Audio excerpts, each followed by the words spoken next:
Hello, আসসালামু আলাইকুম। Welcome to SR daily blog. নতুন একটি ভিডিওতে আপনাদের সবাইকে স্বাগতম। তো বন্ধুরা, ঈদের ছুটি কাটানোর পরে চলে আসলাম আবারও মাটির টানে আপনাদের কাছে।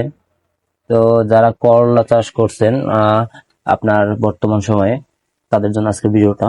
তো যাদের আপনার স্কিনে যে পাতা কোঁকড়ানোর যে ছবিটা দেখতে পারতেছেন, এই ধরনের সমস্যা যদি আপনাদের গাছে হয়ে থাকে, সেক্ষেত্রে হচ্ছে আমার এই সমস্যা হচ্ছে আপাতত 2-1 দিন ধরে।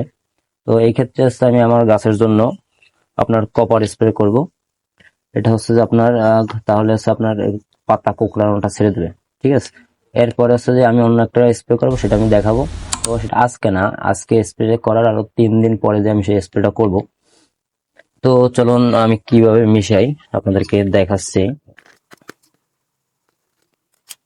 আর এটা হচ্ছে যে আপনার অ্যাগ্রোয়ানের থেকে আমি নিয়েছি। এটা হচ্ছে আপনার কপার 73 WP। যারা এই কোডগুলো জানেন তা তো জানেনই। তো আমার হচ্ছে যে আমি 12 লিটার পানিতে স্প্রে করব। সেক্ষেত্রে হচ্ছে যে আমার প্রতি লিটারে 2 চামচ করে নিতে হবে। তাহলে 12 লিটারের জন্য আমার 24 চামচ নিতে হবে।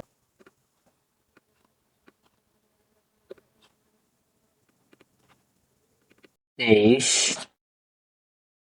24। তো এটা হচ্ছে যে আমি নিছি, এটা হচ্ছে আপনার একটা লবণের চামচ।